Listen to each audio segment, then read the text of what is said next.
Salut tout le monde! Aujourd'hui, on va parler des erreurs les plus fréquentes que mes élèves font en français. Je vais t'expliquer chaque erreur, te donner la bonne version et te montrer des exemples simples.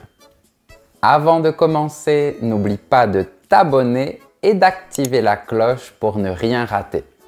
C'est parti! On va commencer par l'erreur la plus fréquente. Tous les gens qui apprennent le français font cette erreur au moins une fois dans leur vie. Si tu veux dire que tu vas voir ta mère, ne dis pas « je vais visiter ma mère ». Non! Voilà deux possibilités qui sont correctes. Je vais rendre visite à ma mère. Ça fait partie d'un langage un peu plus formel. C'est très élégant de dire ça. Sinon, tu peux dire « je vais aller voir ma mère ». Cette possibilité est beaucoup plus courante et naturelle. En revanche, le verbe « visiter » s'utilise seulement pour les lieux et pas pour les personnes. Par exemple, je vais visiter Paris. On a visité les musées. Bon, ok, il y a des exceptions. On peut aussi utiliser le verbe visiter quand on parle d'un médecin qui visite ses malades ou d'un représentant de commerce qui visite ses clients. Mais sinon, ce n'est pas possible. Si tu veux présenter quelqu'un, tu dis « il est mon ami » ou « c'est mon ami ». Attention, on ne dit pas « il est mon ami ». On dit « c'est mon ami ». Pourquoi? Parce qu'il y a un déterminant, le mot « mon ». Les déterminants sont de petits mots comme mon, ton, le, la, un, une, etc. Ils sont placés devant le nom et généralement, dans cette situation, on utilise « c'est ». Par exemple, c'est le prof, c'est un bon restaurant, c'est ma cousine. Si tu veux en savoir plus concernant la différence entre c'est et il est, tu peux voir ma leçon complète. Je te laisse le lien dans la description pour plus tard. Passons à une erreur de conjugaison.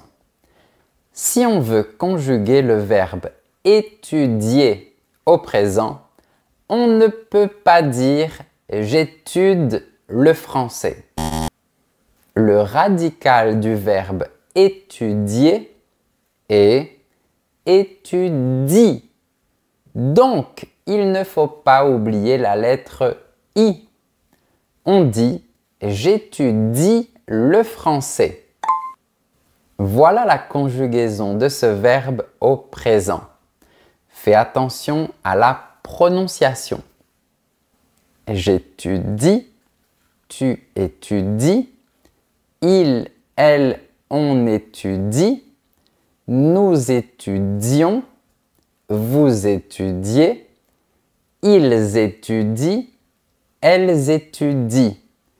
On entend tout le temps la lettre I. Je vais au médecin. Aïe, aïe, aïe. Ah, ça c'est une erreur que même les Français font.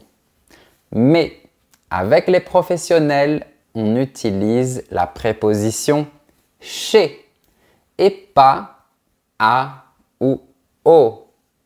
Donc, on dit « je vais chez le médecin ». Voilà d'autres exemples. Je vais chez le coiffeur. Elle est chez le dentiste. On achète notre fromage chez le fromager. Le médecin, le coiffeur, le dentiste et le fromager sont tous des professionnels. Donc, on utilise la préposition chez. On utilise aussi cette préposition quand on va à la maison de quelqu'un. Par exemple, je vais chez mes amis.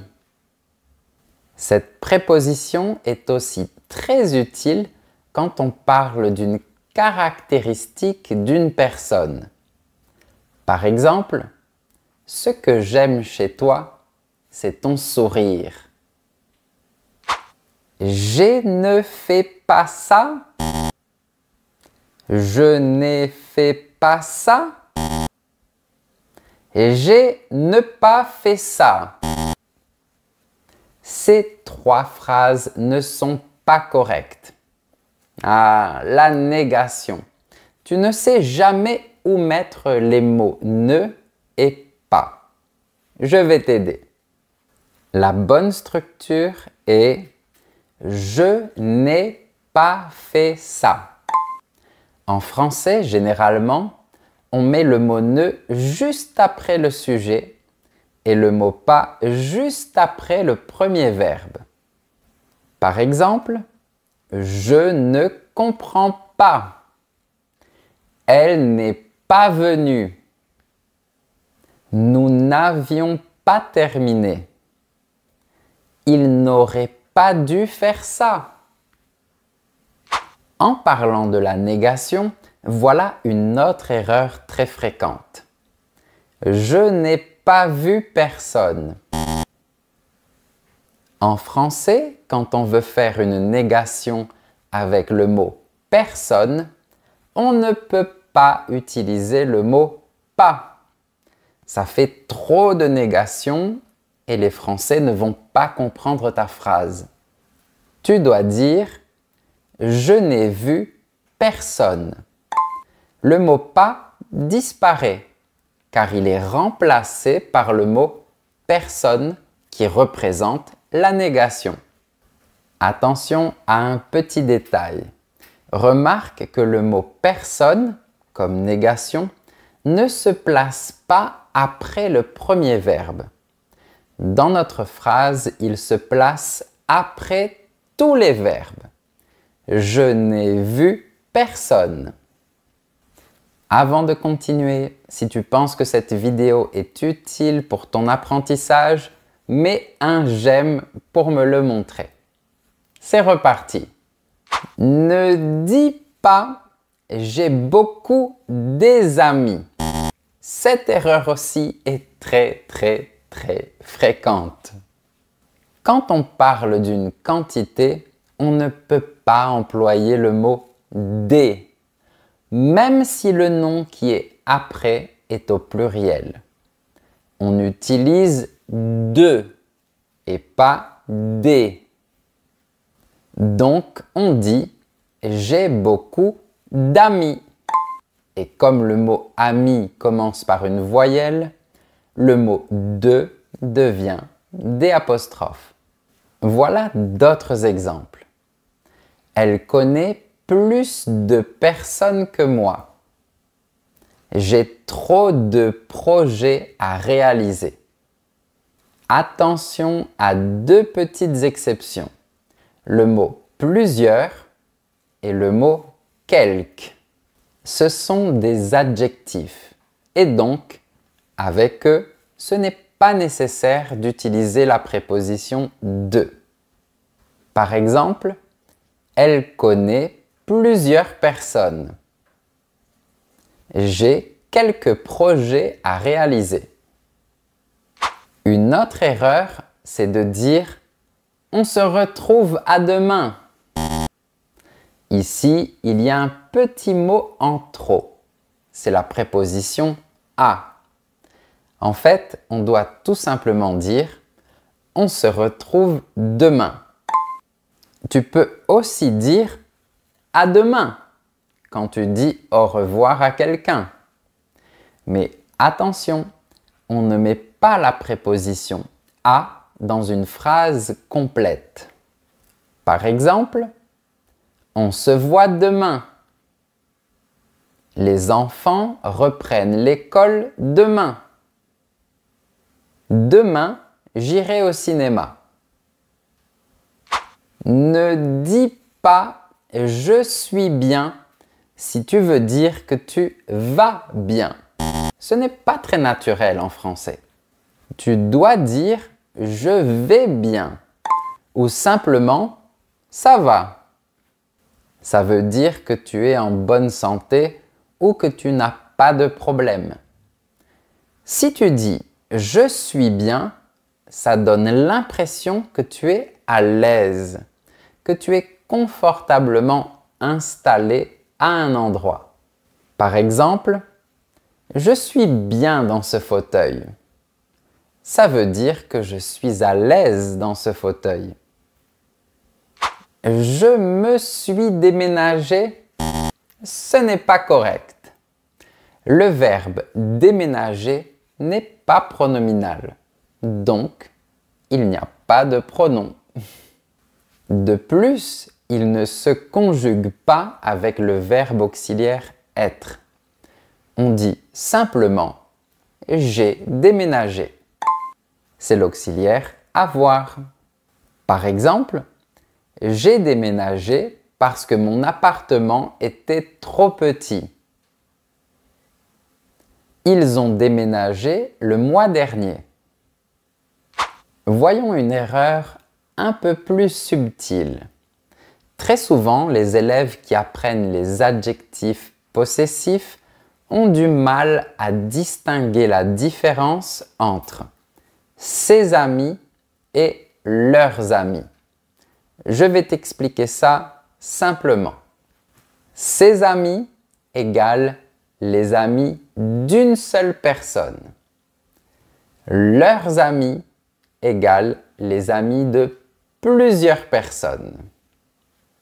Par exemple, Léon adore ses amis. Ce sont les amis d'une seule personne. Léon. Paul et Sophie vont aller voir leurs amis. Ce sont les amis de deux personnes, Paul et Sophie. Pour faciliter les choses, utilise tes doigts. Regarde. Ses amis, j'utilise un doigt pour montrer que ce sont les amis d'une personne.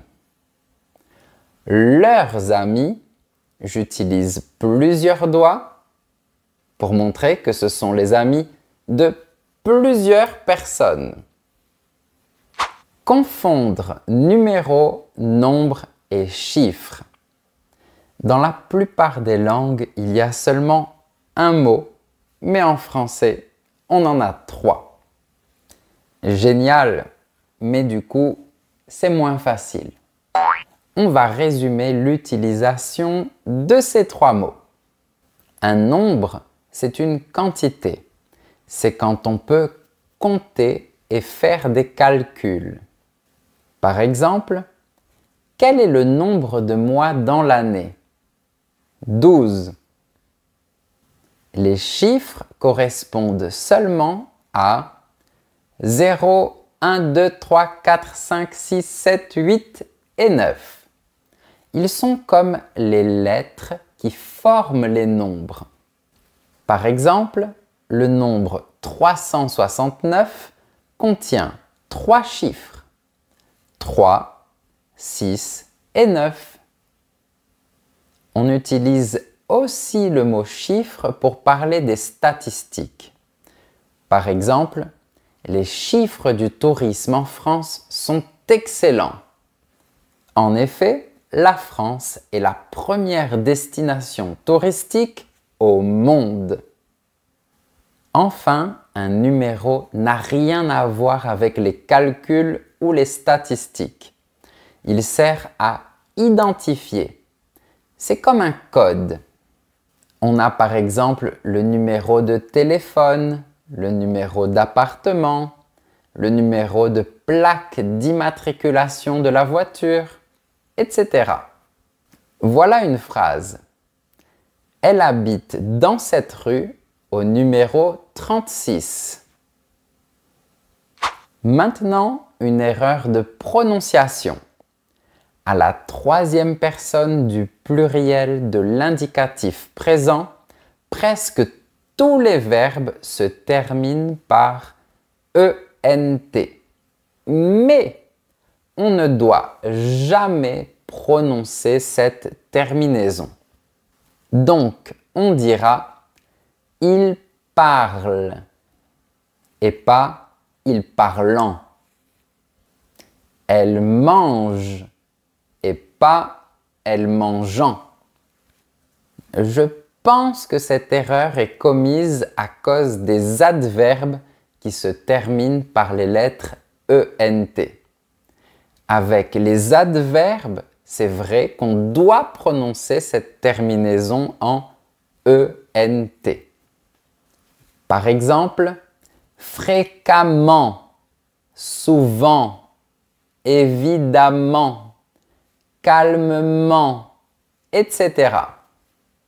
Ne dis pas dans le matin, je prends mon petit déjeuner.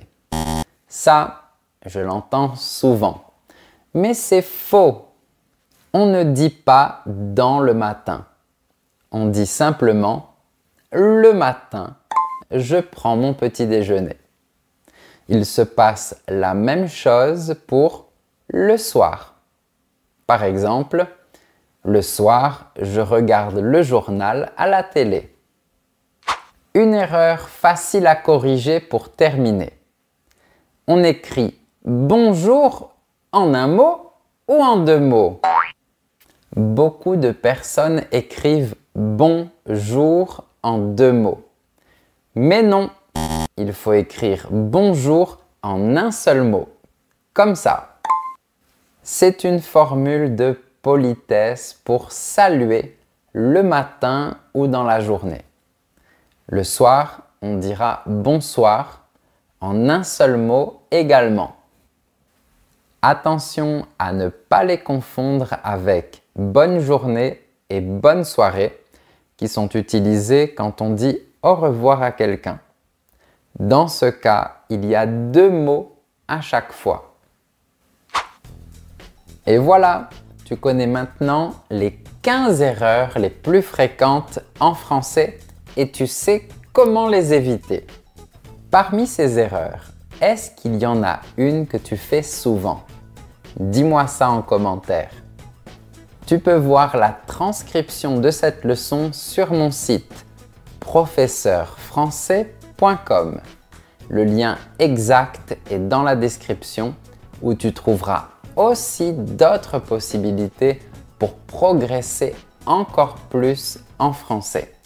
Enfin, si tu veux soutenir ma chaîne, n'oublie pas que tu peux rejoindre mes super élèves. À bientôt!